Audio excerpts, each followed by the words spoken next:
ஹரஹர சங்கர, ஜெய ஜெய சங்கர, பெரியவா திருப்பாதம் சரணம்.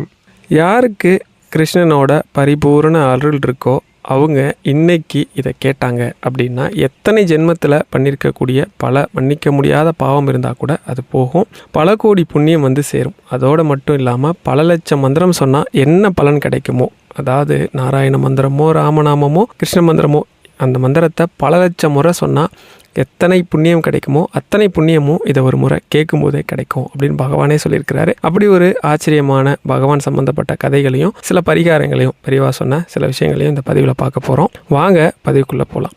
இன்றைக்கி கோகுலாஷ்டமி, அதனால் நான் இதை காலையிலே கொடுத்துடணும் அப்படின்னு நினச்சேன். கொஞ்சம் நேரம் இல்லாததுனால என்னால் கொடுக்க முடியல. இந்த பதிவை நிச்சயமாக என்னால் எடிட் பண்ண முடியாது. அதனால் நான் ஒருவேளை தவறாக சொல்லிட்டனாலோ ஒரு வார்த்தையை வந்து திரும்ப சொல்லிட்டனாலோ மன்னிச்சிருங்க.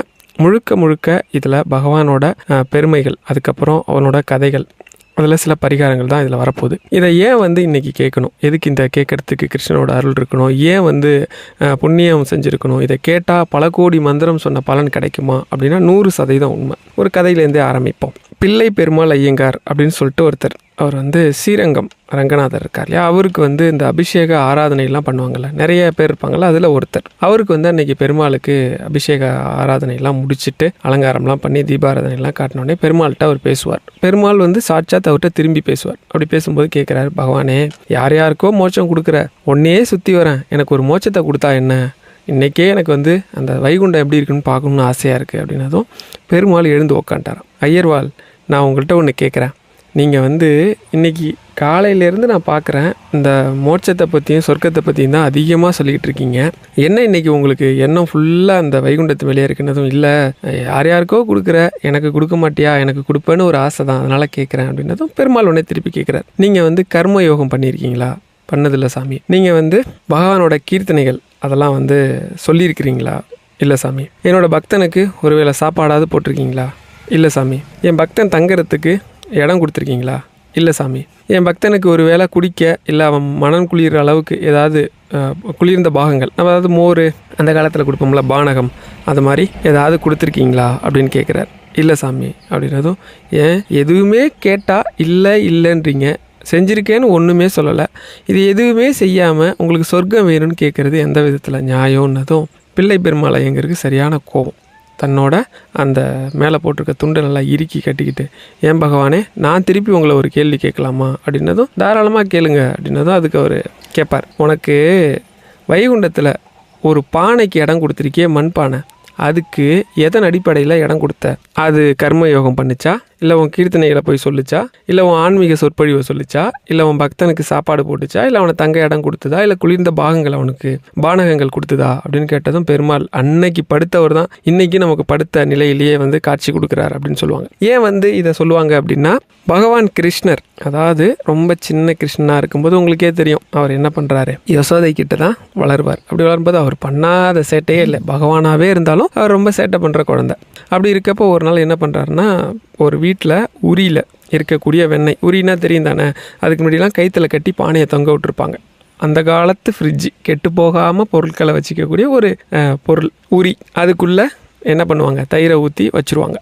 அதுக்குள்ளே வெண்ணெயை வச்சு பானைக்குள்ளே மூடி வச்சுப்பாங்க. அப்படி இருக்கப்போ இவர் என்ன பண்ணுறாரு, நண்பர்களோடு சேர்ந்து போய் அந்த உரியை வந்து ஒரு கழியால் அடித்து அது கீழே விழுந்ததும் அதில் இருக்கிற வெண்ணெய் எடுத்து சாப்பிட்றாரு. அந்த வீட்டம்மா இது தெரிஞ்சு கிருஷ்ணனை துரத்திட்டு வரப்போ ஒரு வீட்டு கதவு திறந்திருக்கும். கிருஷ்ணன் உள்ளே ஓடி வருவார். பார்த்தா உள்ளே ஒருத்தர் உட்காந்துருப்பாரு. உள்ளே வந்த கிருஷ்ணன் சொல்லுவார், ஐயா நான் வந்து இங்கே ஒளிஞ்சிக்கிறேன், என்னை துரத்திக்கிட்டு ஒரு அம்மா வருது, அது கேட்டால் நான் இல்லைன்னு சொல்லிவிடுங்க அப்படின்னதும் அப்போ அவருக்கு தெரியும் இவர் யாருன்னு. ஏன்னா அவர் தீவிரமான பெருமாள் பக்தி. உடனே அவர் கிருஷ்ணன் கையை பிடிச்சிக்கிட்டு, பகவானே நீ யாருன்னு உலகத்துக்கு வேணால் தெரியாமல் இருக்கலாம், ஆனால் எனக்கு தெரியும், நீ எனக்கு ஒரு சத்தியம் பண்ணி கொடு. என்ன சத்தியம் பண்ணி கொடுக்கணும் அப்படின்னதும், எனக்கு மோட்சம் கொடுப்பேன்னு சொல்லு, நான் உனக்கு இடம் கொடுக்குறேன். நீ எனக்கு சொர்க்கத்தை கொடுக்குறேன்னு சொல்லு, வைகுண்டத்தில் இடம் கொடுக்குறேன்னு சொல்லு.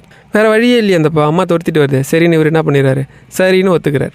உடனே ஒரு பெரிய மண்பானைக்குள்ளே கிருஷ்ணனை தூக்கி உள்ள, சின்ன குழந்தை தான் உட்கார வச்சு, மேலே அந்த மூங்கில் தட்டு இருக்கும்ல அதை வச்சு மூடிட்டு இவர் என்ன பண்ணுறாரு, பெருமாளோட அந்த கதைகள் இதெல்லாம் இருக்கணும், ஸ்ரீமத் பாகவதத்தை எடுத்து என்ன பண்ணுறாரு, படிக்கிறார். இப்போ அந்த அம்மா வெளியிலேருந்து ஏங்கன்னு கூப்பிடுது. இவர் வந்து காதிலே விழாத மாதிரி தீவிரமாக படிக்கிற மாதிரி படிச்சுட்டே இருந்துருவார். அந்த அம்மா கேட்டு பார்த்துட்டு, சரி இவர் காதை கொடுத்து கேட்க மாட்டாருன்னு சொல்லிட்டு அந்த அம்மா கிளம்பி போயிடும். போன உடனே கிருஷ்ணன் அப்பாடா அப்படின்னு வெளில வருவார். சொல்லு, எனக்கு சொர்க்கத்தை கொடுக்குறேன்னு சொன்னல, எனக்கு வந்து வைகுண்டத்தில் இடம் கொடு அப்படின்னதும் உடனே பகவான் கிருஷ்ணன் அப்படி கையை நீட்டினாராம். சின்ன குழந்தையா இருக்கிற கிருஷ்ணன் ஒரு தேர், தங்கத்தாலான பறக்கும் தேர், 2 காவலாளி. ஐயா வாங்க, நீங்கள் அந்த பானை, அந்த மேலே மூடி இருக்கிற அந்த மூங்கில் தட்டு, அப்படியே அந்த 3 பேரையும் ஏற்றிக்கிட்டு நேராக வைகுண்டம் போச்சான். அவர் சொன்ன அந்த பானை கதை அதுதான். அந்த பானை எந்த கர்மயோகமும் பண்ணலை, ஒரு 5 நிமிஷம் அவர் இருக்கிறதுக்கு ஒரு இடம் கொடுத்தது, அவ்வளோதான். அதனால் பகவான்கிட்ட நீங்கள் என்ன கேட்கணும் அப்படின்னா, எப்போவுமே அந்த கஷ்டம் இருக்குது இந்த கஷ்டம் இருக்குதுன்னு கேட்காம வைகுண்டத்தை கேட்கணும் அப்படின்னு எல்லாரும் சொல்லுவாங்க. நீங்கள் அந்த முதல் சொன்ன கதையில் ஒரு விஷயத்தை கவனிச்சிங்களா? அந்த வைகுண்டம் கிடைக்கிறதுக்கு அவரு ஒரு என்ன வச்சுருக்கிறாரு, 4-5 விஷயம் வச்சுருக்காரு, எளிமையாக எல்லாராலையும் பண்ண முடிஞ்சது.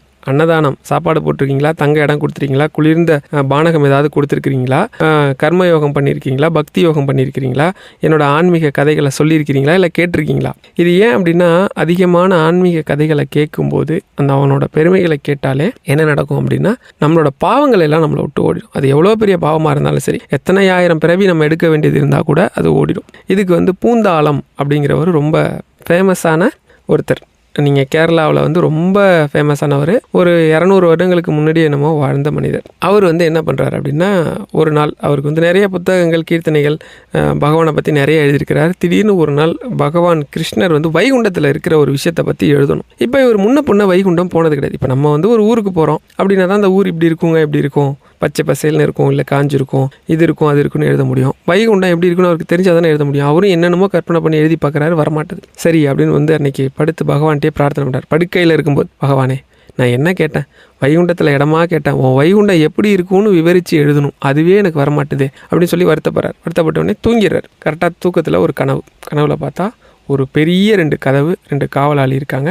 காவலாளி 2 பேருமே, ஐயா வாங்க வாங்க, உங்களை தான் நாங்கள் எதிர்பார்த்துட்டு இருந்தோம், வாங்கன்னு சொல்லி தங்கத்தட்டில் வச்சு அவரோட பாதத்தை கழுவி அவரை ரொம்ப மரியாதை பண்ணி கதவை ரொம்ப சிரத்தையாக திறந்து விட்றாங்க. இவருக்கு வித்தியாசமாக இருக்குது, இவங்கள நான் பார்த்ததே இல்லை, யார் இவங்க, ஏன் பாதத்தை தங்கத்தட்டில் வச்சு கழுவுறாங்க, இவ்வளோ மரியாதை கொடுக்குறாங்க. உள்ளே போக போக போயிட்டே இருக்கார், பார்க்குறாரு. அதுதான் அப்படி இருக்குது. உள்ளே பார்த்தா அழகாக ஆதிசேஷன் மேலே பெருமாள் படுத்திருக்காரு. வாங்க வாங்க வாங்கன்னு கூப்பிட்றாரு. பார்த்து பகவானை தரிசனம் பண்ணுறாரு. தரிசனம் பண்ணிட்டு திரும்பி வெளியில் வர்றாரு. பார்த்துட்டு வியப்பாக பார்த்துட்டு வர்றாரு. ஏன்னா இது வரைக்கும் அந்த இடத்த அவர் பார்த்ததே கிடையாது. வெளியில் வந்ததும் அந்த கதவை திறந்தாங்க இல்லையா, இப்போ அந்த கதவை விட்டு வெளியில் வந்துடுறாரு. கதவை மூடுறாங்க. மூடின உடனே இவர் கேட்குறாரு, ஐயா நீங்கள் 2 பேரும் யாருன்னே தெரில, ஏன் என்ன இவ்வளோ இதாக கொண்டாடுறீங்கன்னதும், ஐயா நாங்கள் உங்கள் வீட்டு வாசலில் இருக்கிற 2 மரம், நீங்கள் தினமும் ஸ்ரீமத் பாகவதம் படிக்கிறத கேட்டு எங்களுக்கு பெரும் புண்ணியம், இன்னும் எங்களுக்கு 36 பிறவி என்னமோ சொல்லுவாங்க இருக்குது, அதெல்லாம் இல்லாமல் உடனே நேரண்டா வைகுண்டத்துக்கே வந்துட்டோம். அதுவும் வைகுண்டம் வந்தது மட்டும் இல்லாமல் இந்த பெருமாளோட வைகுண்டத்து வாசலை காவல் காக்கிற பதவியே எங்களுக்கு கிடச்சி போச்சு.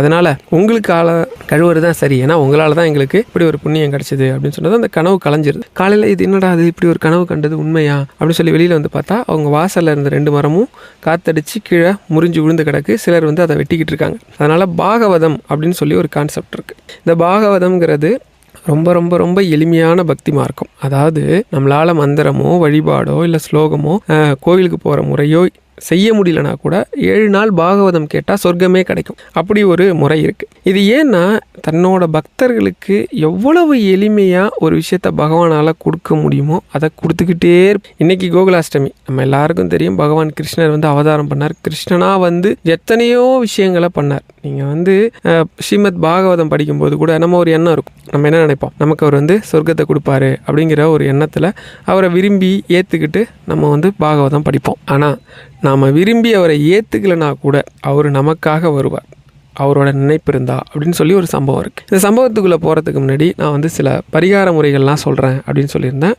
அதில் ஒன்றா சொல்கிறேன். நிறைய பேருக்கு பூமி சம்மந்தப்பட்ட, அதாவது சரியான வீடு அமைய மாட்டுது, இல்லை வீடு கட்டிகிட்டு இருக்கீங்க பிரச்சனையாக இருக்குது, பாதியிலே நிற்கிது, வீட்டு லோன் இருக்குது, இல்லைனா ஒரு இடம் விற்க மாட்டுது அப்படின்னா நீங்கள் என்ன பண்ணணும் அப்படின்னா ரொம்ப எளிமையான பரிகாரம். அந்த காலத்தில் நம்ம எல்லாரும் வச்சுருந்தோம், இந்த மாதிரி சிக்கல்களே இருந்திருக்காது. ஏன்னா கிராமத்தில் இருக்கிறீங்க அப்படின்னா சாணம், பசுஞ்சாணம் இருக்குல்ல, பசுஞ்சாணத்தில் தண்ணி கரைச்சி சாணம் கரைச்சி போடுறேன்னு ஒரு பழக்கம் இருக்குது பார்த்தீங்களா. அது சூரிய உதயத்துக்கு முன்னாடி, இப்போ சூரியன் 6 மணிக்கு உதயமாகுதுன்னா ஒரு 5:50க்காவது சாணம் கரைச்சி போட்டுட்டு பச்சரிசி மாவு எல்லாராலையும் முடியும், கல் கோலமால் முதல்ல தூக்கி போட்டுருங்க.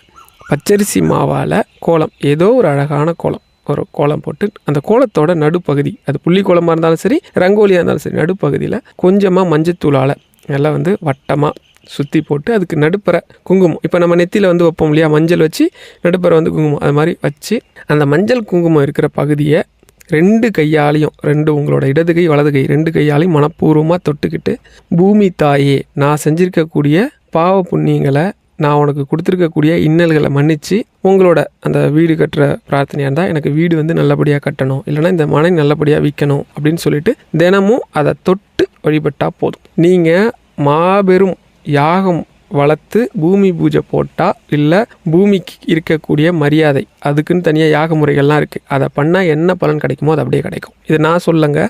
ஒரு முறை பெரியவாகிட்ட ஒரு தம்பதி வருவாங்க, காரில் வருவாங்க, எல்லா வசதியும் இருக்குது பெரியவா. ஆனால் வந்து ஏதோ ஒரு விதத்தில் எங்களுக்கு குறை இருந்துக்கிட்டே இருக்குது, அது என்னன்னு தெரியல. பெரியவா தான் அதுக்கு ஒரு உபாயம் சொல்லணுன்னதும் அப்போ பெரியவா கேட்பாங்க, உன் வீட்டு வாசல் தெளித்து கோலம் போடுறது யார் அப்படின்னதும் வேலைக்காரி தான் பண்ணுறாங்க. காலையில் வாசல் தெளிக்கிறது அவங்க தான் பண்ணுறாங்களா அப்படின்னதும் ஆமாம் அவங்க தான் பண்ணுறாங்க. அதே மாதிரி கோலம் போடுறது அவங்க தான் பண்ணுறாங்களா, ஆமாம். வீட்டு வாசலில் விளக்கேற்றி வைக்கிறது அவங்க தான் பண்ணுறாங்கன்னா, பூமி பூஜை போட்ட எல்லா பலனும் அவங்களுக்கு போயிடுச்சு, உனக்கு எப்படி கிடைக்கும்? அதனால் இனிமேல் வேலைக்காரங்களை வச்சு செய்யாமல் அந்த வாசை தெளித்து போடுறது அப்படின்னதும் அவங்க சொல்லுவாங்க, நான் வந்து டவுனில் இருக்கேன் அப்படின்னு. ஒன்றும் பிரச்சனை இல்லை, மஞ்சள் தூள் கலந்த தண்ணி, அதாவது மஞ்சள் தண்ணி இருக்கு இல்லையா, அந்த மஞ்சள் தண்ணி இப்போ சாணம் கரைச்சி போட முடியாது, ஏன்னா கிராமத்தில் இருக்கவங்க சாணம் கரைச்சி போட்டுருவாங்க. டவுனில் இருக்கவங்க என்ன பண்ணுவாங்க, இப்போ அவங்க என்ன பண்ணணும் அப்படின்னா மஞ்சள் கலந்த தண்ணியை தெளிச்சுட்டு அதுக்கப்புறம் கோலம் போட்டு நான் சொன்ன மாதிரி தினமும் பூமியை தொட்டு வணங்கு, உனக்கு வந்து எந்த பிரச்சனையும் வராது, குடும்பம் ரொம்ப சுபிக்ஷமாக இருக்கும் அப்படின்னு சொல்லிட்டு ஒரு வார்த்தையை சொல்லுவாங்க. இந்த பூமி நம்ம பிறந்ததுலேருந்து இந்த பூலோகத்தை விட்டு நாம் போகிற வரைக்கும் நம்மளை தாங்கிட்டு இருக்கு, நமக்கு எத்தனையோ நன்மைகளை கொடுக்குது, வீடு கொடுக்குது, வாசல் கொடுக்குது, நிலம் கொடுக்குது, நலபலங்கள் கொடுக்குது, நம்ம சாப்பிட்ற சாப்பாடு கொடுக்குது, மரம் கொடுக்குது, செடி கொடி அத்தனையும் கொடுக்குது. நாம் திருப்பி அதுக்கு என்ன கொடுக்குறோம்? அதுக்கு குறைஞ்சபட்ச மரியாதை கொடுத்தா போதும். இருக்கிறதுலே பொறுமைக்கு வந்து பூமியை தான் உதாரணமாக சொல்லுவாங்க.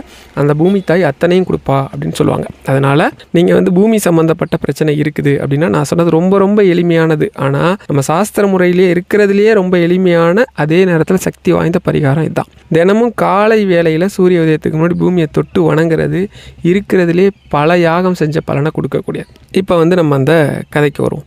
பகவான் கிருஷ்ணர் மகாபாரதத்தில் போரெல்லாம் முடிஞ்சிருச்சு. போர் முடிஞ்சு என்ன பண்ணுறாரு அப்படின்னா, இப்போ வந்து சொர்க்கம் வீரமரணம் அடைஞ்சவங்களுக்கு சொர்க்கத்துக்கான அந்த பிண்டம் வச்சு வழிபடுறது, கலசம் வச்சு வழிபடுறோம் இல்லையா, அந்த முறையை வந்து பண்ணணும். அதுக்காக என்ன பண்ணுறாங்க அப்படின்னா, நேராக எல்லாத்தையும் தயார் பண்ணி வச்சுருக்கிறாங்க. கிருஷ்ணன் வராரு, வந்தவொடனே கேட்குறாரு, இந்த கலசம் வச்சு வழிபடுறதுல முதல் மரியாதை யாருக்கு அப்படின்னது, வேறு யாருக்கு, நம்ம குலம் தழைக்கிறதுக்காக இருந்த பீஷ்மருக்கு தான் வைக்கணும் அப்படின்னதும், பீஷ்மருக்கா? இந்த மரியாதை கொடுக்க வேண்டிய முதல் நபர் வந்து பீஷ்மர் கிடையாது, அதுக்கு பதிலாக நீங்கள் வந்து சகுனிக்கு வைங்க அப்படின்னதும் டக்குன்னு அங்கேருந்து அத்தனை பேரும் கோபப்படுறது, சகுனிக்கா? நம்ம குடும்பமே இவ்வளோ தூரம் நாசமானது அவனால தான், அவனுக்கா வைக்கணும்னு சொல்லிட்டு டக்குன்னு தன்னை அறியாமல் என்ன பண்ணுறான், அர்ஜுனனே தன்னோட உடைவாளை உருவுறான்.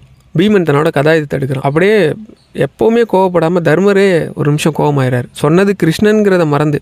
கிருஷ்ணன் கொஞ்சம் கூட அலட்டிக்கவே இல்லை, நீங்கள் சொல்கிற எல்லாரை விட உங்கள் குடும்பத்தில் சிறந்தவன் சகுனி தான், அவனுக்கு தான் முதல் மரியாதை, என்ன நீங்கள் சொல்கிறீங்க அப்படின்னதும் அத்தனை பேரும் வந்து அப்படியே ஒரு மாதிரி கோபமாகறாங்க. அப்போ வந்து அர்ஜுனன் கேட்பான், எது அந்த துரோகிக்கா அப்படின்னது, யாரை பார்த்து துரோகிங்கிற, உன் பையனை கொன்னுட்டான் அப்படிங்கிறதுக்காக அத்தனை பேரையும் பழி வாங்கணும்னு நினச்சி அத்தனை பேரையும் கொன்னியே, அது வந்து வீரம் அப்படின்னா தான் கண்ணு முன்னாடியே தன்னோட குடும்பம் அழிய காரணமாக இருந்த உங்கள் அத்தனை பேரையும் கொன்ன அவன் எப்படி துரோகி ஆக முடியும், அவன் வந்து ஒரு சிறந்த வீரன்னுவார். உங்களுக்கு ஒன்றுமே புரியாது, என்னது என்ன சொல்கிற, அவங்க குடும்பம் அழிய காரணம் நாங்களா அப்படின்னதும் அப்போ சொல்லுவார், ஆமாம் அது எனக்கும் பீஷ்மருக்கு மட்டும் தெரிஞ்ச கதை அப்படின்னது, என்ன கதை அப்படின்னு சொல்லி எல்லாரும் கேட்பாங்க. அவர் சொன்னதாக வரும். என்ன அப்படின்னா, காந்தாரி துரியோதனோட அம்மா இருக்காங்கல்ல காந்தாரி, அவங்களுக்கு வந்து ஒரு தோஷம் இருக்கும். அந்த தோஷம் போக்குறதுக்காக ஒரு கிடாய்க்கு தாலி கட்ட வச்சு அந்த கிடாயை வெட்டிடுவாங்க. வெட்டினதும் அவங்களோட தோஷம் போகும் அப்படின்னு சொல்லிட்டு ஒரு விதத்தில் பார்த்தா, இப்படி தாலி கட்டி அவங்க வெட்டப்பட்ட ஒருத்தவங்க விதவைன்னு ஆகிடும்.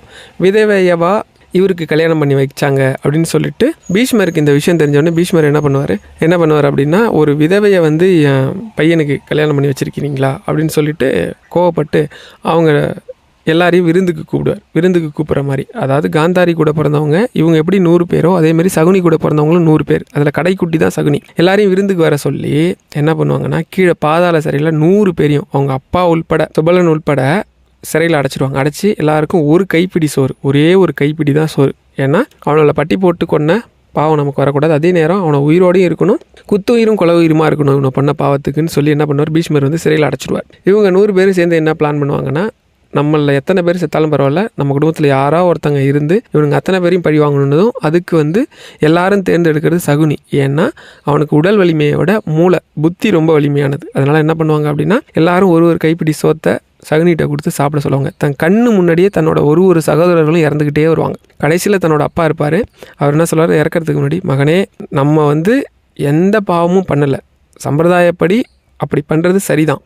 ஆனால் இது ஒரு பெரிய குற்றம் அப்படின்னு சொல்லி எந்த பீஷ்மர் தன் குலத்தை காப்பாற்றுறதுக்காக தன் குலப்பெருமை வெளியில் போனால் அசிங்க நினச்சாரோ அந்த குலத்தையே அழிக்க வேண்டியது உன் பொறுப்புன்னு சொல்லிட்டு தன்னோட பையனை காலை ஒரு நிமிஷம் நீட்டு சொல்லி தன்னோட முட்டியால் ஒரே அடி அடித்து காலை உடச்சிடுவார். ஏன்ப்பா என் காலை உடச்சிங்கன்னதும், ஏன்னா நாளைக்கு நீ வெளியே போனதுக்கப்புறம் சொகுசு வாழ்க்கையை கண்டு நீ மயங்கிடக்கூடாது, இந்த உலகம் எதையும் மறக்க வச்சிரும், ஒரு மயக்கம் கலந்த உலகம் அப்படின்னு சொல்லிட்டு எப்பெல்லாம் நீ இந்த காலை ஒந்தி ஒந்தி நடக்கிறியோ அப்பெல்லாம் உனக்கு நமக்கு இழைக்கப்பட்ட துன்பம் நினைவுக்கு வரும். அதனால தான் வந்து சகுனி ஒரு காலை இழுத்து இழுத்து நடப்பார், நீங்கள் பார்த்துருப்பீங்க. அப்படின்னு சொல்லிட்டு, மகனே நான் இறந்ததுக்கப்புறம் என்னோட எலும்பு, நடு எலும்பு இருக்கு இல்லையா, முதுகெலும்பு, அதை எடுத்து வச்சுக்கோ, பகடையாக செஞ்சு வச்சுக்கோ, நீ என்ன நம்பர் கேட்குறியா விழும் அப்படின்னு சொல்லிடுவார். இதனால தான் என்ன ஆகும் அப்படின்னா, கரெக்டாக வந்து இவங்க எல்லாரையும் விளையாட வர வச்சு போர்க்களத்துலேயும் சில ட்ரிக்கெல்லாம் பண்ணி கடைசியில் தோற்றுருவான் அப்படின்னா கூட சகுனியோட நோக்கம் என்ன அப்படின்னா உங்கள் எல்லாரையும் அழிக்கிறது.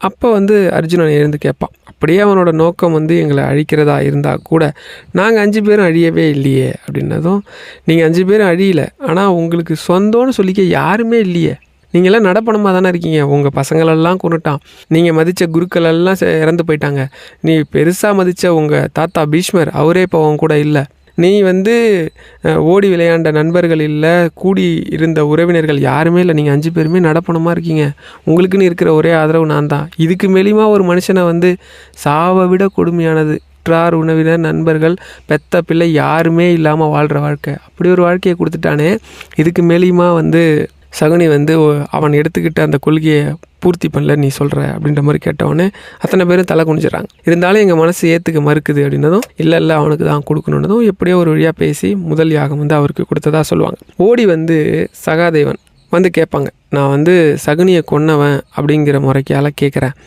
எனக்கு மட்டும் ஒரு உண்மையை சொல்லுங்கள், இந்த ஒரு காரணத்துக்காக மட்டும் நீங்கள் வந்து அவனுக்கு முதல் மரியாதை கொடுத்துருக்க வாய்ப்பே இல்லை, வேறு ஏதோ விசேஷ காரணம் இருக்குது அப்படின்னதும் அப்பா வந்து சொல்லுவார், சகாதேவா நீ காலத்தின் மறு உருவம், உனக்கு எல்லாம் தெரியும், இருந்தாலும் உன்கிட்ட வந்து ஒரு விஷயத்த சொல்கிறது தப்பு இல்லை அப்படின்னு சொல்லிட்டு தனியாக கூப்பிட்டு சொல்லுவார். உண்மையிலேயே இங்கே இருக்கிற அத்தனை பேரை விட என்னை ரொம்ப அதிகமாக விரும்பினவன் சகுனி. ஏன்னா அடுத்து நான் என்ன செய்வேன் என்னோட ஒவ்வொரு அசைவுக்கும் பொருள் உணர்ந்து அதுக்கேற்ற மாதிரி இந்த திட்டத்தை வகுத்துக்கிட்டே வந்தான். அவன் அதை வேண்டி விரும்பி செய்யலைன்னா கூட அவன் வந்து என்னோட நினைப்பாகவே இருந்தான். அவன் உயிரோடு இருந்தப்போ தான் அவனுக்கு எந்த சிறப்பும் என்னால் பண்ண முடியல. அவன் இறந்து போனதுக்கு அப்புறமாவது அவனுக்கு என்னால் முடிஞ்ச ஒரு புண்ணியம், ஒரு நல்ல விஷயம் அப்படின்னு சொல்லுவார். இதை சொல்லும்போது எனக்கே தொண்டை அடைக்குது. எப்படிப்பட்ட பக்தி, எப்படிப்பட்ட ஒரு பகவான் அப்படிங்கிறதுக்காக. அதனால் நீங்கள் வேண்டி விரும்பி சொன்னாலும் சரி, வேண்டா வெறுப்பா சொன்னாலும் சரி, ஏதோ இந்த ஆள் சொல்கிறாப்புலன்னு கேட்டாலும் சரி, உங்களுக்கு பகவான் வந்து எப்போவுமே ஓடி வர தயாராக இருப்பார். நான் கூட சொல்லுவேன், சில டைம் வந்து மந்திரம் சொல்லும்போது தவறாக சொல்லிட்டா ஒரு பிரச்சனையா சார் அப்படின்னு கேட்பாங்க. உண்மையிலே வந்து அப்படிலாம் வந்து கிடையாது. ஒரு கதை, அதாவது வந்து பார்த்தீங்க அப்படின்னா நிறைய பேர் கேரக்டர்லாம் வேணாம், அதெல்லாம் விட்டுருங்க, அப்படியே ஷார்ட்டாக சொல்கிறேன். ஒரு நாள் வந்து ஒரு குளக்கரையில் உட்காந்து ஒரு குருக்கள் மந்திரம் சொல்லிட்டு இருக்கார். அவர் வந்து பகவானுக்கான மந்திரத்தை சொல்லி வழிபாடு பண்ணிட்டு இருக்கார். இப்போ ஒரு சிஷ்யன் வந்து கேட்குறான். அவர் வந்து சொல்கிறார், இருந்தாலும் அவன் மேலே வந்து ஒரு வெறுப்பில் வந்து என்ன சொல்கிறாருன்னா, முழுசாக சொல்லலை, நீ அந்த கரையில் உட்காந்து நான் என்ன சொல்கிறேன்னு கவனி, அதை அப்படியே திருப்பி சொல்லுன்னு சொல்லிடுறாரு. சரி அப்படின்னு சொல்லிட்டு அவனும் போய் அங்கே அந்த கரையில் உட்காந்துக்கிறான். உட்காந்தோடனே இவர் மந்திரத்தை சொல்லிகிட்டே வர்றாரு. என்ன மந்திரம் சொல்லிட்டு வர்றாரு அப்படின்னா, இது வேறு மாதிரி கதை வரும், நமக்கு தேவையான போர்ஷனை மட்டும் எடுத்துக்கிட்டு அமரப்பிரபு அப்படின்னு சொல்லி மந்திரத்தை தொடர்ந்துட்டே போகிறார். இவன் இந்த பக்கம் உட்காந்து கேட்குறவனுக்கு அது அமரப்பிரபு கிடையாது, மரப்பிரபுன்னு கேட்டுருது. மரப்பிரபு, அமரப்பிரபுனா தேவர்களுக்கெல்லாம் தலைவன் அர்த்தம், மரப்பிரபுனா மரங்களுக்கெல்லாம் தலைவன் அர்த்தம், அவ்வளோதான் வித்தியாசம். இவர் ஒன்னே இங்கே வந்து மரப்பிரபுன்னு சொல்லி அந்த மந்திரத்தை சொல்லி வழிபாடு பண்ணிட்டுருக்கான். அந்த மந்திரம் தான் தெரிஞ்சு போச்சே. ஒரு வாரம் கழித்து குரு வந்து லேட்டாக வர்றார். அப்போ அவன் மந்திரம் சொல்லிட்டு இருக்காத இவர் கேட்குறார். இவருக்கு முன்னாடி அவன் ஸ்டார்ட் பண்ணதால் கேட்குறாரு. அவன் கேட்கும்போது பார்த்தா அவன் மரப்பிரபுன்றான். இவருக்கு கோவம் வந்துடுது. நேராக வந்து அது வந்து மரப்பிரபு கிடையாது, அமரப்பிரபு, நீ மரப்பிரபுன்னு சொல்லி அந்த மந்திரத்தை இழிவுபடுத்திட்ட, பகவானை ரொம்ப இழிவுபடுத்திட்டு ரொம்ப கோபமாக பேசுகிறார். மனசுடைஞ்சு போயிடறான். மனசுடைஞ்சு போய் அந்த பூஜையிலேருந்து அப்படியே எழுந்து வீட்டுக்கு போய் ரொம்ப பகவான் மடி தேம்பி அழுகுறான். எனக்கு சின்ன வயசுலேருந்து எல்லாமே நீ தான் எல்லாம் உலகம்னு வாழ்ந்துட்டுருக்கேன், உனக்கு ஒரு நல்ல மந்திரம் சொல்லி வழிபாடு பண்ணணும்னு நினச்சேன், அந்த நல்ல மந்திரத்தை கூட என் காதில் மரப்பிரபுன்னு உழ வச்சுட்டேன், என் குருவை வந்து என்னை திட்ட வச்சுட்ட, என்னை மனசுடைஞ்சு போக வச்சுட்டே, எப்படி நீ தானே எல்லாத்துக்கும் கெதின்னு இருந்தேன், எனக்கு இப்படி ஒரு நிலைமையா அப்படின்னு சொல்லி வருத்தப்படுறான். உடனே அவர் வீட்டு பூஜை அறையில் அவர் வந்து விளக்கேற்றி சாமி கும்பிட்டுருக்காரு குரு. உடனே ஒரு அசரீரி கேட்குது, என்னோட பக்தனோட மனசை நீ நோகடிச்சிட்ட, நீ என்ன அப்படி சரியான மந்திரம் சொல்லிட்ட, மரப்பிரபுனா என்ன, அமரப்பிரபுனா என்ன, அமரப்பிரபுனா தேவர்களுக்கெல்லாம் தலைவன் அர்த்தம், மரப்பிரபுனா மரங்களுக்கெல்லாம் தலைவன் அர்த்தம், இந்த உலகத்தில் இருக்க எல்லா பொருளுக்கும் நான் தான் தலைவன், அதனால் அவன் சொன்னதில் என்ன தப்பு, மரங்களுக்கெல்லாம் நான் தலைவன், அது உண்மை இல்லையா அப்படின்னதும் பகவானே மன்னிச்சிடணும், முதல்ல போய் என் பக்தன்கிட்ட மன்னிப்பு கேளு, அவன்கிட்ட அவன் சொன்ன மந்திரம் சரிதானு சொல்லி மன்னிப்பு கேளுனதும் இவர் இங்கேருந்து ஓடுறார். ஓடி போய் பகவான் அந்த பக்தனை கூப்பிட்டு, அந்த சீடன் இருக்கான் இல்லையா, கூப்பிட்டு மன்னிச்சிருப்பா, மரபுரப்புனாலும் அதே அர்த்தம் தான், ஏன்னா மரங்களுக்கும் அவர் தான் தலைவன், பகவானே பேசினார் மன்னிச்சிருந்ததும் இப்போ கண் கலங்குறான் பூஜை ரூமில் உட்காந்து. எனக்காக என் குருக்கிட்ட போய் பேசினேன், எனக்கு ஒரு காட்சி கொடுக்கலையே அப்படின்னு மரபிரபுன்னு கூப்பிட்டு அவனே காட்சி கொடுத்தாரு. அதனால் இல்லைங்க, எனக்கு வந்து மந்திரம் ஸ்லோகம்லாம் சமஸ்கிருதத்தில் இருக்குது, சில சமயம் எனக்கு சரியாக படிக்க வரல, இதனால் கஷ்டமாக இருக்குது, தப்பாக படிக்கிறேன். ஒரு அம்மா கூட சொன்னாங்க, எனக்கு சமஸ்கிருதம் சரியாக படிக்க வரல தம்பி, தப்பாக தான் வருது. அப்படிலாம் கிடையாது, தப்பாக கூட படிங்க, அதுக்கும் அவன் தான் தலைவன். நீங்கள் தப்பாக உதாரணம் சொன்னால் கூட, தப்பாக மந்திரம் சொன்னால் கூட அவர் வருவார். என்ன இருக்கணும், உண்மையான பக்தி இருக்கணும். இந்த உண்மையான பக்திங்கிறது என்ன, அதுக்கு முன்னாடி இன்னொரு விஷயம் சொல்கிறேன். நீங்கள் நிறைய கோவில்களில் யாகம் வளர்ப்பாங்க, முடிஞ்சால் நீங்கள் அந்த யாகத்துக்கு அரசங்குச்சி நிறைய இடங்களில் கிடைக்கும், நிறைய மரங்கள்லேருந்து விழும், குச்சை ஒடிக்காமல் நீங்கள் அதை பொறுக்கி வச்சுருந்து சிவன் கோவிலுக்கோ பெருமாள் கோயிலில் நிறைய நேரங்களில் யாகம் நடக்கும், கொண்டு போய் கொடுத்தீங்க அப்படின்னா உங்களுக்கு வீட்டில் இருக்கக்கூடிய பல பிரச்சனைகள், ஒரு யாகம் புண்ணிய யாகம் வளர்த்தோம்னா என்ன பலன் கிடைக்குமோ அந்த பலன் உங்களுக்கு கிடைக்கிறதால வீட்டில் எப்பயுமே நிம்மதியும் சந்தோஷமும் குடிக்கொண்டு இருக்கும். பல பிரச்சனைகள், அரச பதவியே கிடைக்கும்னு சொல்லுவாங்க, பல பிரச்சனைகள் உங்களுக்கு தலை தூக்காது. இப்படி ஒரு புண்ணியமான விஷயம். ஒருவேளை யாகம் வளர்க்குறாங்க அப்படின்னு சொன்னால் நீங்கள் அந்த பொருளை வாங்கி கொடுக்குறேன்னு சொல்லி யாகத்தில் இருக்கக்கூடிய அந்த யாகத்துக்கு தேவையான அந்த குச்சிகள், சமிச்சிகள்னு சொல்லுவாங்க, அந்த குச்சிகளில் வாங்கி கொடுக்கறது ரொம்ப ரொம்ப ரொம்ப சிறப்பு வாய்ந்தது. ரொம்ப எளிமையான பரிகாரம், எல்லாராலையும் பண்ண முடியும், அது பண்ணுங்கள். அதுக்கப்புறம் இந்த நம்பிக்கை அப்படிங்கிறது பகவான் மேலே எப்படி இருக்கணும், ஒரு குருக்களும் சிஷ்யனும் என்ன பண்ணுறாங்க, உட்காந்துக்கிட்டு சொற்பொழிவு பண்ணுவாங்க. எப்போவுமே பகவானோட மந்திரம் பிறவி கடலையே நீந்தக்கூடியது, அதனால் எப்பயுமே அவனை மனசார பிரார்த்தனை பண்ணுங்கள், எல்லாம் நடக்கும் அப்படின்னு சொல்கிறாங்க. சொல்லி சொற்பொழிவு பண்ணிட்டு இருப்பாங்க. ஒரு அம்மா தினமும் தயிர் கொண்டு போய் வியாபாரம் பண்ணிட்டு வரவங்க இதை கேட்டுக்கிட்டே போவாங்க. எப்படி போவாங்க அப்படின்னா, ஒரு பரிசல் ஓடும், இந்த பரிசலில் அப்படியே கேட்டுக்கிட்டே அந்த கரைக்கு போய் வியாபாரம் பண்ணிட்டு வந்துடுவாங்க. இன்றைக்கி இந்த அம்மா வியாபாரம் பண்ணுறதுக்காக போய் முடிச்சுட்டு நிற்கிறாங்க. ஆற்றுல அளவு கடந்த வெள்ளம் போகுது. வெள்ளம் போனதும் அந்த சாமிகிட்ட போய், சாமி இன்றைக்கி படகு ஓடலையா அப்படின்னு கேட்டதும், பரிசல் ஓடலை, வெள்ளத்தினால ஓடலை அப்படின்னதும், சரி சாமி நான் இப்போ வீட்டுக்கு போகணும், வீட்டில் குழந்தைங்கள் இருக்குது, அதனால் யாராவது கொஞ்சம் உதவி பண்ணால் நல்லாயிருக்கும் அப்படின்னதும், இல்லைம்மா எங்களால் எந்த உதவியும் பண்ண முடியாது அப்படின்னதும், அப்பா அவங்க சொல்கிறாங்க, சரி நீங்கள் சொன்னீங்களே ஒரு மந்திரம், அந்த மந்திரத்தை சொன்னால் என்னால் போயிட முடியுமா அப்படின்னு கேட்டதும், பகவானோட மந்திரம் பிறவி கடலே நீந்தக்கூடியதுமா, அதை சொன்னால் பிறவி கடலை நீந்திடலாம் அப்படின்னதும், உடனே இந்த அம்மா ஏன் எதுக்கெல்லாம் கேட்கல, டக்குன்னு கண்ணை மூடுறாங்க, கையை ரெண்டும் ஒன்றா சேர்த்து சாமி கும்பிட்டுக்கிட்டே பகவானோட மந்திரம், பெரிய மந்திரம்லாம் இல்லை, ராமா ராமா ராமா ராமா ராமா ராமான்னு சொல்லிட்டு ஆற்றுல இறங்குறாங்க. விடு விடு விடு விடு நடந்து போகிறாங்க. ஆற்று தண்ணி உள்ளே வாங்கவே இல்லை இவங்களை. சல்லு நடந்து போனால் அந்த பக்கம் கரையேறிட்டாங்க. இந்த குருவும் சிஷ்யன் அப்படியே பார்த்து ஒரு நிமிஷம் உறைஞ்சி போயிட்டாங்க. போயிட்டு அந்த அம்மா வீட்டுக்கு போயிட்டு மறுநாள் காலையில் அதே மாதிரி ராமநாமம் சொல்லிட்டு நேராக ஆற்றுல நடந்து வந்துட்டாங்க. ஒரு குருக்களுக்கு ஒன்றுமே புரியல. ஒரு நிமிஷம் அந்த அம்மா நிப்பாட்டிட்டு, எப்படிம்மா இப்போ நீ போயிட்டு வந்த அப்படின்னதும், ஒன்றும் இல்லை சாமி, கண்ணை மூடி மனசுக்குள்ளே ராம ராம ராம ராம ராமான்னு சொல்லிட்டு அப்படி நடந்து போனதும், அவருக்கு ராமநாமம் நான் பல கோடி வருஷமாக சொல்கிறேன், நான் அந்த மாதிரிலாம் எந்த இதுவும் பண்ணதில்லையே அப்படின்னு சொல்லிட்டு இவரும் ரெண்டு கையை முடிக்கிட்டு ராமா ராமா ராமான்னு அப்படி ஆற்றுக்குள்ளே காலை வைக்கிறாரு. ஆற்றுக்குள்ளே போயிடுது, கால் உள்ளே போயிடுது. திரும்பி என்னம்மா நீ சொல்கிற, நான் ராமநாமம் சொல்லி காலை வச்சா கால் தண்ணிக்குள்ளே போதுமானதும் அந்த அம்மா கண்ணை முடிக்கிட்டு வாயை திறந்து ராமா ராமா ராமா ராமான்னு சொல்லி தண்ணி மேலே நடந்து காட்டினாங்களாம். இவர் மிரண்டு போயிட்டாராம், என்னடா அது அப்படின்னு.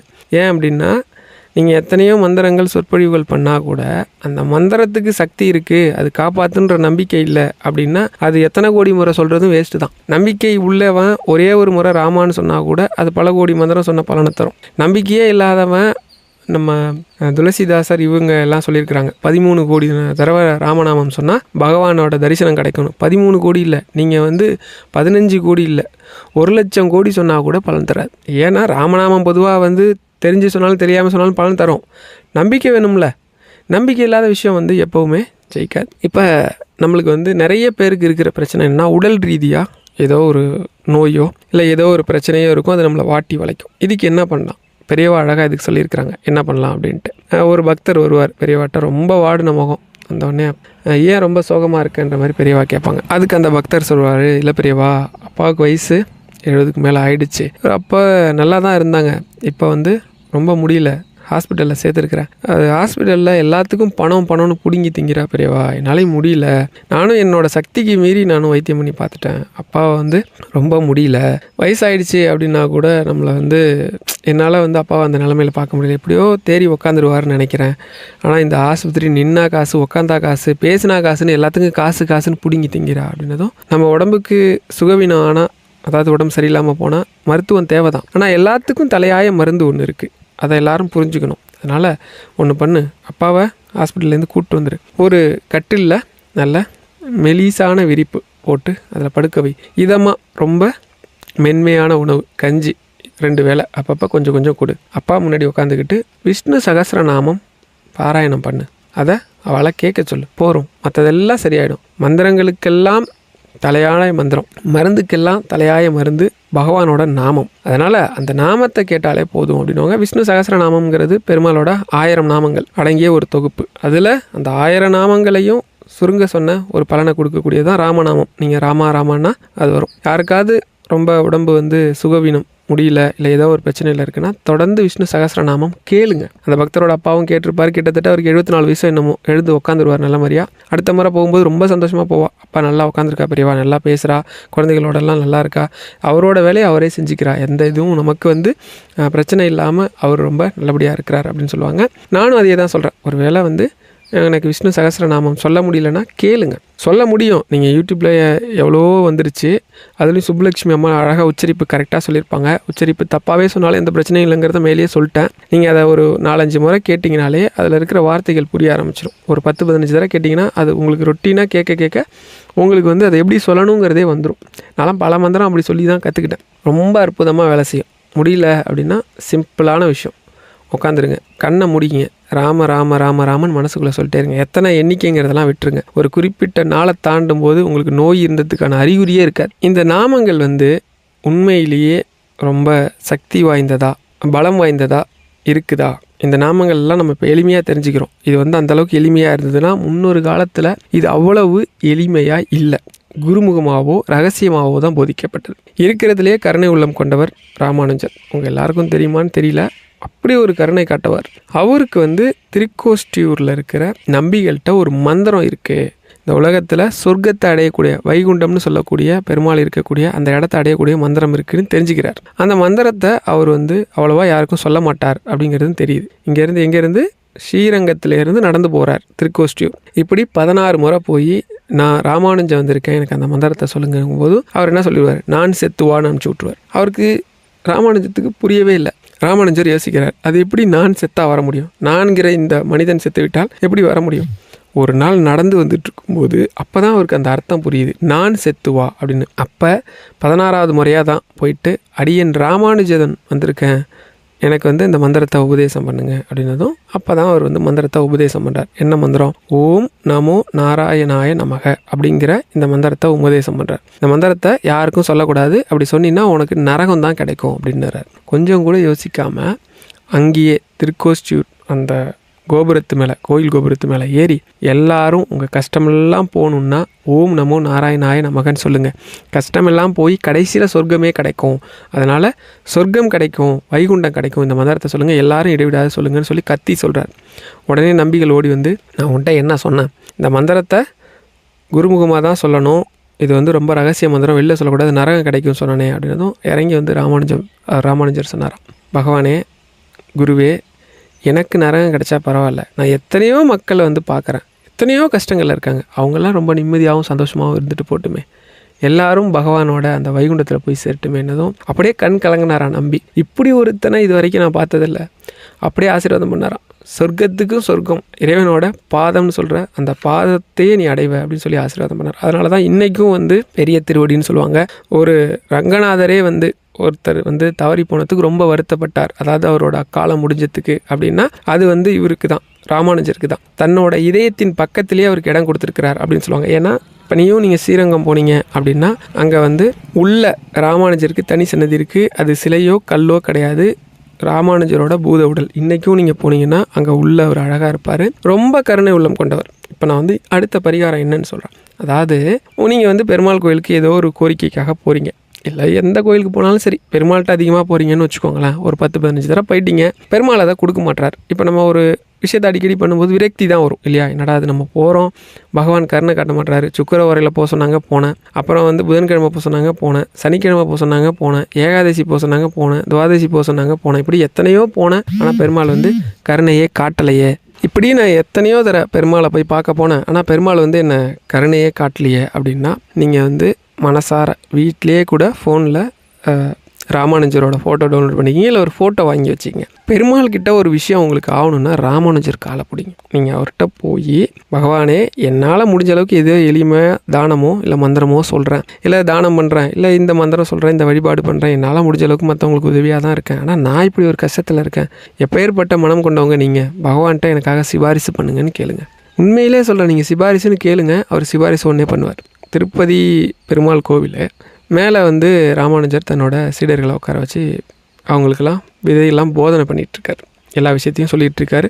மந்திரங்கள், வழிபாடுகள், சாஸ்திர சம்பிரதாயம், நம்மள்கிட்ட இருக்கக்கூடிய வேதங்கள் பற்றிலாம் சொல்லிகிட்ருக்காரு. அப்போ தினமும் ஒரு அம்மா தயிர் விற்கிறம்மா, இவங்க இப்படி பண்ணுறத பார்த்துட்டு போகும் வரும். ஒரு நாள் என்ன நினச்சதோ தெரில, 2 தயிர் பானையும் கொண்டு ராமானுஜர் முன்னாடி வச்சுட்டு அதுலேருந்து டம்ளரில் முண்டு அங்கே இருக்கவங்களுக்கெல்லாம் குடிங்கன்னு சொல்லி கொடுக்குது. சரின்னு இவரும் சரி குடிக்கட்டும் அப்படின்னு சொல்லி விட்டுறாரு. குடித்த உடனே அந்த அம்மா கிட்ட உட்காருது. சாமி, நான் உங்ககிட்ட ஒன்று கேட்கணும் அப்படின்னதும் அப்போ ராமானுஜர் அழகாக சொல்கிறார், அம்மா உங்களுக்கு கொடுக்க என்கிட்ட காசு இல்லை, நீங்கள் 2 பானை மோரையும் வெளியில் விற்றுருந்தீங்கன்னா ஏதோ உங்களுக்கு ஒரு வருமானம் வந்திருக்கும், அதனால உங்களுக்கு பழப்ப ஓடி இருக்குமே. வருமானம் கிடக்குது சாமி, அது தினமும் தான் வருது போகுது. நான் மேலே இருக்கிற இந்த பெருமாளை போய் பார்த்தேன் சாமி, ஏதோ இந்த மாதிரி பொழப்பு இல்லாமல் நிம்மதியாக இருக்கிற ஒரு வாழ்க்கை இருக்காமே, அது ஏதோ வைகுண்டோன்னு ஒரு ஊரில் இருக்குதா சொன்னார் உள்ளே இருக்கிற அந்த பூசாரி, அந்த ஊருக்கு என்னை அனுப்ப சொல்லி நானும் கேட்குறேன் சாமி, கொஞ்சம் கூட இந்த சாமி கருணையே காட்ட மாட்டுறாரு. அதான் யாராவது பெரிய மனுஷங்க சொன்னால் கேட்பாருன்னு சொன்னாங்க, அதுலேயும் நீங்கள் சொன்னால் அவர் ரொம்ப நல்லா கேட்பாரு அப்படின்னு அந்த சாமி சொன்னார். எனக்காக ஒரு சிவாரிசு கடிதாசி கொடுங்களாம். அப்போல்லாம் கடிதாசின்னு தானே சொல்லுவாங்க அப்படின்னோடனே உடனே சரிம்மா, அந்த சொர்க்கத்துக்கு உங்களை அனுப்புறதுக்கு எனக்கு இது கிடையாது, சக்தி கிடையாது, இருந்தாலும் என்னால் முடிஞ்சது நீங்கள் கேட்டதுக்காக ஒரு சிவாரிசு கடிதாசி வேணால் எழுதி கொடுக்குறேன்னு சொல்லி ஒரு ஓலை எடுத்து இந்த அம்மாவுக்கு சொர்க்கத்தை நீங்கள் கொடுத்தா நல்லாயிருக்கும், இப்படி நான் பிரியப்படுறேன்னு சொல்லி ராமானுஜர் அப்படின்னு கையெழுத்து போட்டு அந்த அம்மாட்ட கொடுத்தாங்களாம். உடனே இந்த அம்மா விடு நேராக மேலே போய் அந்த கோவிலில் இருக்க குருக்கள்கிட்ட, திருப்பதி கோவிலில் இருக்க குருக்கள்கிட்ட கொடுத்து, இந்த மாதிரி கீழே ராமானுஜர் சிவாரிசு கடிதாசி கொடுத்துருக்கிறாரு, நீங்கள் போய் பெருமாள்கிட்ட கொடுங்க அப்படின்னதும் நேராக அப்படி எடுத்துகிட்டு போனதும் பெருமாளை கை நீட்டி வாங்கிட்டார். வாங்கி படித்து உடனே சரி இப்போயே புஷ்பக விமானம் வரும் அப்படின்னதும் உடனே திருப்பதி ஸ்தலத்து முன்னாடி ஒரு பறக்கும் விமானம், சொர்க்கத்துக்கு போகக்கூடிய விமானமும் 2 பேரும் உள்ளேருந்து, அம்மா வாங்க, உங்களை ராமானுஜர் சொன்னதுக்காக பெருமாள் உங்களை சொர்க்கம்னு சொல்லக்கூடிய வைகுண்டத்துக்கு கூட்டிகிட்டு போக சொல்லியிருக்கிறார், வாங்க. சிலர் சொர்க்கம் வேறு வைகுண்டம் வேறும்பாங்க. சரி, அப்படியே அவங்க கணக்குப்படி சொர்க்கம் வேறு வைகுண்டம் வேறையாக இருந்தால் கூட வைகுண்டத்துக்கு கூப்பிட்டு போக சொன்னாங்க அப்படின்னதும் வைகுண்டத்துக்கு அப்படியே அந்த இதில் ஏறி பறந்து போனாங்களாம். அதனால் என்ன சொல்லுவாங்க அப்படின்னா, கடவுளோட அருள், திருவருள் வேணும் அப்படின்னா குருவருள், ஒரு குருவோட அருள் வேணும் அப்படின்னு சொல்லுவாங்க. அதனால் நீங்கள் பெருமாள் கிட்ட ஏதோ ஒரு பிரார்த்தனை வைக்கிறீங்க, உங்களுக்கு அது தள்ளி போகுதுன்னா ராமானுஜர் அவர் தான் நமக்கு குரு. இப்போ நம்ம படிச்சுக்கிட்டு இருக்க அத்தனை பெருமாள் சம்மந்தப்பட்ட விஷயம், இப்போ நான் சொல்கிற கதைகள் உட்பட எல்லாத்தையும் கொடுத்தது அவர் தான். அவர்கிட்ட போய் கேளுங்க. குருவருள் இருந்தால் ஈஸியாக திருவருளை பிடிச்சிடலாம், ரொம்ப ரொம்ப அழகாக நடக்கும். நான் எப்போவுமே சில மந்திரங்களை சொல்லுங்கள் அப்படின்னு சொல்லுவேன். அதாவது ஒரு நாட்டோட ராஜா எப்போவுமே காலைல எந்திரிக்கும் போதே என்ன சொல்லி எந்திரிப்பாருன்னா மாதவா அப்படின்னு சொல்லி தான் எந்திரிப்பாராம். சாப்பிடும்போது கேசவா அப்படின்னு சொல்லுவாராம். நடந்து போனால் மதுசூதனா அப்படின்னு சொல்லுவாராம். தூங்க போகிறார் அப்படின்னா ரிஷிகேசா அப்படின்னு சொல்லுவாராம். இந்த மாதிரி ஒரு பேர் இருக்கும் இல்லையா, அதை தினமும் சொல்லிக்கிட்டே தான் தன்னோட அன்றாட வேலையை பார்ப்பாராம். அவருக்கு ஒரு நாள் திடீர்னு ஒரு நோய் வந்துடுது. நோய் வந்தவொடனே என்ன பண்ணுறாருன்னா, இவர் சொல்கிறத விடவே இல்லை, ஆனால் சொல்லிக்கிட்டே தான் இருக்கார். இப்போ அங்கே ஒரு குரு வரார். என்னப்பா தினமும் பகவானோட நாமத்தை சொல்கிற உனக்கு நோய் வந்துருச்சு அப்படின்னதும் அப்பா அவர் சொன்னாராம், ரொம்ப அழகாக ஒரு விஷயத்த என்ன சொன்னாராம், இந்த மாதிரி இந்த நோய் கூட எனக்கு ரொம்ப நல்லது தான் சாமி. ஏன் அப்படின்னா, நான் மந்திரம் சொல்கிறேன், எல்லாம் பண்ணுறேன், பகவானை நேரில் பார்த்ததில்லை. இந்த நோயினால் நான் இறந்துட்டேன் அப்படின்னா எனக்கு எப்படியும் இந்த நான் மந்திரம் சொன்னதுக்காக எனக்கு என்ன கிடைக்கும் அப்படின்னா வைகுண்டம் கிடைக்கும், பகவானை நேரில் தரிசனம் பண்ணுற பாக்கியம் கிடைக்கும். இந்த நோயை கூட கொடுத்தது எனக்கு ரொம்ப சந்தோஷம்தான், சீக்கிரம் என் காலத்தை முடிச்சு அவர் எடுத்துக்கிட்டாருன்னா நல்லது அப்படின்னாராம். வந்திருக்க குரு அப்படியே சாட்சாத் பெருமாளாக காட்சி கொடுத்தாரு. அதனால் நமக்கு ஒரு சோதனை வருது, நமக்கு ஒரு கஷ்டம் வருதுன்னா பகவான் நம்மளை ஆட்கொண்டுட்டார், நமக்கு ஏதோ ஒரு காட்சி கொடுக்க போகிறார், இல்லை ஏதோ ஒரு பெரிய நல்லது பண்ண போகிறாருன்னு அர்த்தம். அதனால் சோதனைகள் வர்றப்ப, இல்லை நமக்கு ஒரு விஷயம் இதுவாக நடக்கிறப்ப வருத்தப்படாதீங்க. பகவான் நம்ம கூடியே இருக்கார். எப்பெல்லாம் நம்ம மந்திரம் சொல்கிறோமோ அப்போல்லாம் நம்ம கூட இருப்பார். சில பேர் ஒரு நாளைக்கு ஒரு முறையோ இல்லை 2 முறையோ தான் சொல்லுவாங்க. அப்படி சொன்னால் கூட பலன் கிடைக்கும்.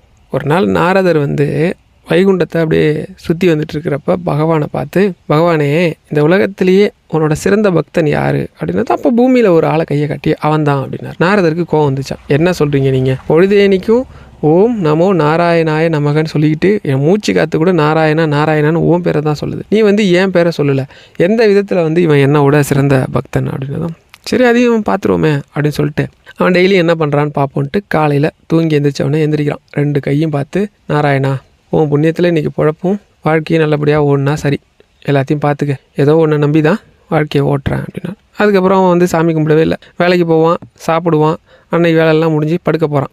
தூங்க போகிற நேரத்தில், நாராயணா ஏதோ இன்றைக்கி உன் புண்ணியத்தில் பொழப்பு ஓடிச்சு, இனி ஓடுற பொழப்பும் உன் புண்ணியத்திலே இருக்கட்டும், நான் ஏதோ ஒன்று அறியாமல் ஏதோ நல்லது கெட்டது பண்ணியிருந்தா கூட அதை மன்னிச்சிரு, தூங்க போகிறேன், விடிகிற பொழுது நல்ல பொழுதாக விடிட்டோம் அப்படின்னு சொல்லிட்டு படுத்துட்டானோ. நாரதருக்கு சரியான கோவம். காலையில் ஒரு தடவை நாராயணான் இருக்கான், நைட்டு ஒரு தடவை நாராயணான் இருக்கான்.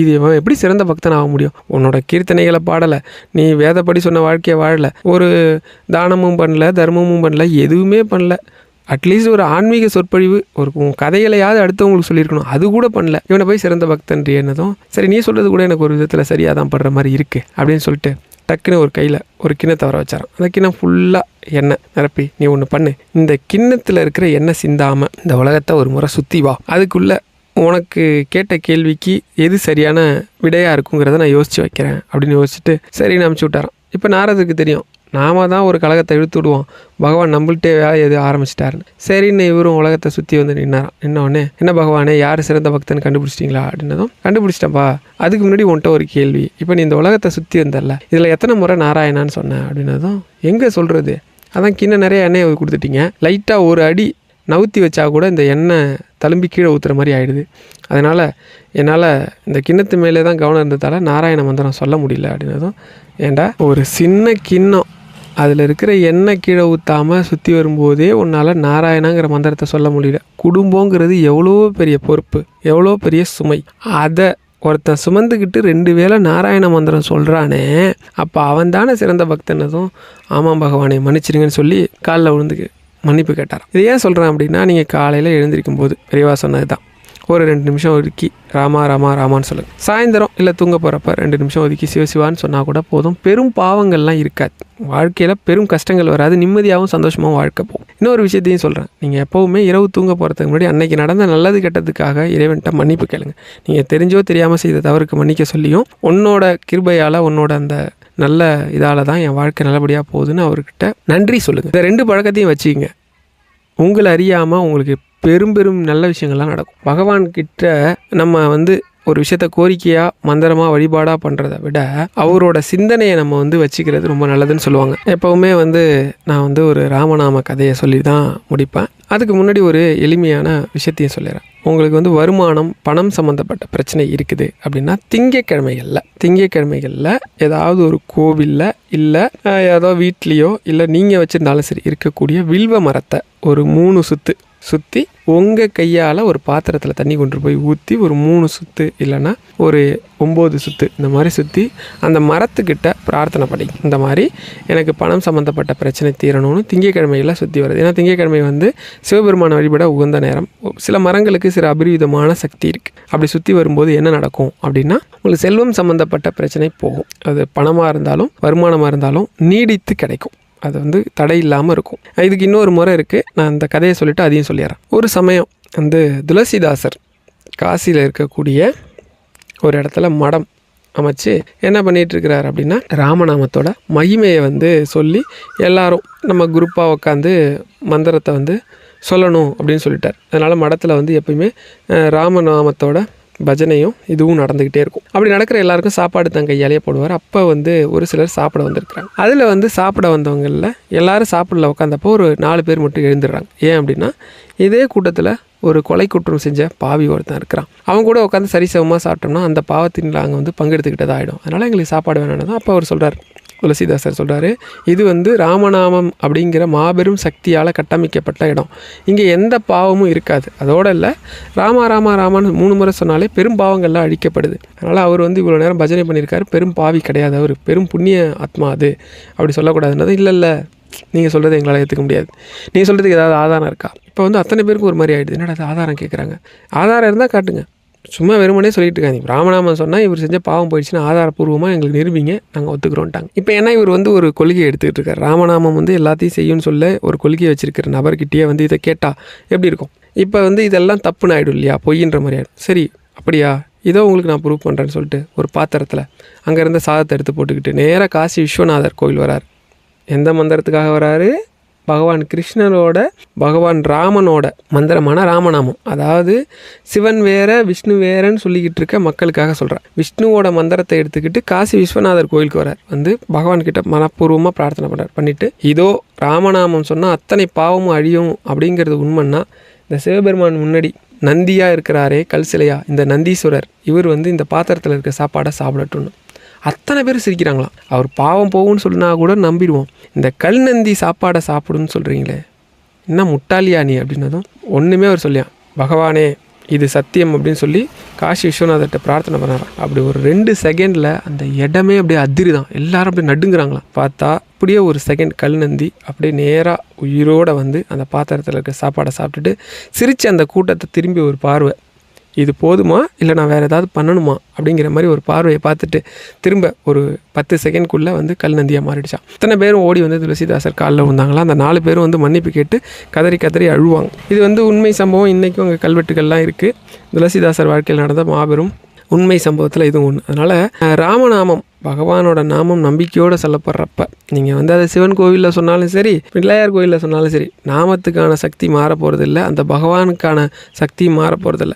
எந்த கடவுளும் என் கோவிலில் இந்த நாமத்தை தான் சொல்லணும்னு சொல்ல போகிறதும் இல்லை. எல்லா கடவுளுக்கும் நாமங்கள் வேறு வேறு, உருவங்கள் வேறு வேறு இருந்தாலும் எல்லாரோட சக்தியும் ஒன்று தான். இந்த உலகத்தில் இருக்க அத்தனை பகவானும் ஒன்று தான். ஒவ்வொருத்தரும் ஒவ்வொருத்தருக்கு பிடிச்ச ரூபத்துலேயும் மந்திரத்துலேயும் வச்சுருக்குறோம், அவ்வளோதான். இப்போ வந்து நமக்கு வந்து ஒரு பணம் சம்மந்தப்பட்ட தடையே இருக்கக்கூடாது, வருமானம் நல்லா வரணும், சம்பளம் வாங்குறவங்களா இருந்தாலும் சரி, தொழில் பண்ணுறவங்களா இருந்தாலும் சரி, பணத்தில் தடை இல்லாமல் இருக்கணும் அப்படின்னா இதை என் மனைவி 2016 கடைபிடிக்கிறாங்க. நிறைய பேருக்கு நான் சொல்லியிருக்கிறேன். என்னென்னா சம்பளம் வாங்கின முதல் நாள், இப்போ சம்பளம் வாங்குறீங்க அப்படின்னா சம்பளம் வந்தவுடனே அதில் எடுத்து செலவு பண்ணுற முதல் செலவு என்னவாக இருக்கணும் அப்படின்னா, முதல்ல கல் உப்பு ஒரு பாக்கெட் வாங்கிக்கிங்க அந்த பணத்திலேருந்து. அதே மாதிரி கொஞ்சம் மல்லிகைப்பூ, இது சாமிக்கு. அப்புறம் வந்து ஒரு சாப்பாடு ஒரு யாருக்கோ கொடுக்கறதுக்கு வாங்கி கல் உப்பை வீட்டுக்கு கொண்டு வந்துடுங்க.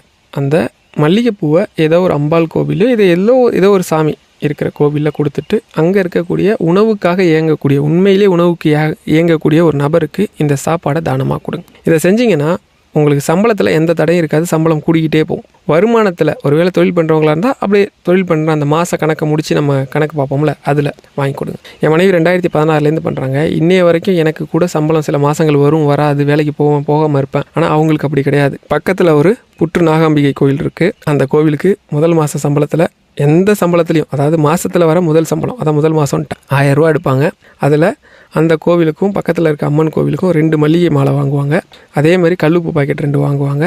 அங்கே 3 பேர் இருப்பாங்க சாப்பிட்றவங்க. இந்த மாதிரி கோவில் சாப்பாட்டை நம்பி அந்த 3 பேருக்கு 3 சாப்பாடு வாங்குவாங்க. போய் கொடுத்துட்டு வராங்க.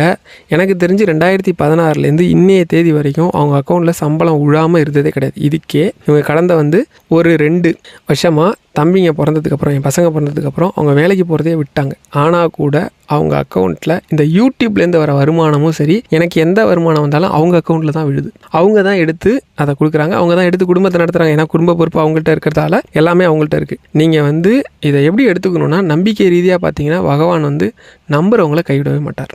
இன்றைக்கி கோகுலாஷ்டமி, முடிஞ்ச வரைக்கும் எல்லாரும் ஏதோ ஒரு நாமத்தை, உங்களுக்கு எந்த கஷ்டம் இருந்தாலும், நான் இன்னொரு சிறப்பான விஷயம் சொல்கிறேன், ஒரு நோட்டு வாங்கிக்கிங்க. ஸ்ரீராம ஜெயம் 108 முறை. எந்த கஷ்டத்துக்கும் தலையே போயிருங்க இன்னும் கொஞ்சம் நேரத்தில் அப்படின்னு ஒரு கஷ்டம் இருந்தால் கூட ஒரு நோட்டில் 108 முறை ஸ்ரீராம ஜெயம் தொடர்ந்து 21 நாள், எந்த நேரத்தில் வேணால் எழுதலாம். இந்த நேரத்தில் தான் எழுதணும்னு இல்லை, எழுதி உங்களோட பிரார்த்தனையை சொல்லி எழுதுங்க. 21 நாள் முடியறதுக்குள்ளே உங்கள் பிரார்த்தனை என்னவோ அது பூர்த்தி ஆகிடும். முடிஞ்ச உடனே அந்த நோட்டை என்ன பண்ணலாம், ஏதாவது ஒரு ஆஞ்சநேயர் கோயில் இல்லை ஏதாவது ஒரு பெருமாள் கோயிலில் போய் கொடுங்க, வாங்கிப்பாங்க. கொடுத்துட்டா போதும். நிச்சயமாக இந்த பரிகாரத்தை ஒரு 1000 பேர் பண்ணுறீங்கன்னா 1000 பேருக்குமே நடக்கும். நம்பிக்கையோடு செய்யணும். இன்றைக்கி கோகுலாஷ்டமிங்கிறதுனால நம்ம எல்லாரும் வந்து பெருமாளோட கதைகளை மந்திரத்தை பற்றி கேட்டிருக்கோம். பெரும் புண்ணியம் உங்கள் எல்லாருக்கும் கிடைக்கும். உங்களோட 21 ஜென்ம பாவமும் போகணும்னு சொல்லி பெருமாள்கிட்ட நானும் பெரியவாகிட்டையும் மனப்பூர்வமாக பிரார்த்தனை பண்ணிக்கிறேன். 100% போயிருக்கும். இனி வர நாட்கள் உங்களுக்கு எல்லாமே நல்ல நாட்களாக அமையும் அப்படின்னு சொல்லி பகவான்கிட்ட பிரார்த்தனை பண்ணிக்கிறேன். 100% அமையும். ஹரஹர சங்கர, ஜெய ஜெய சங்கர.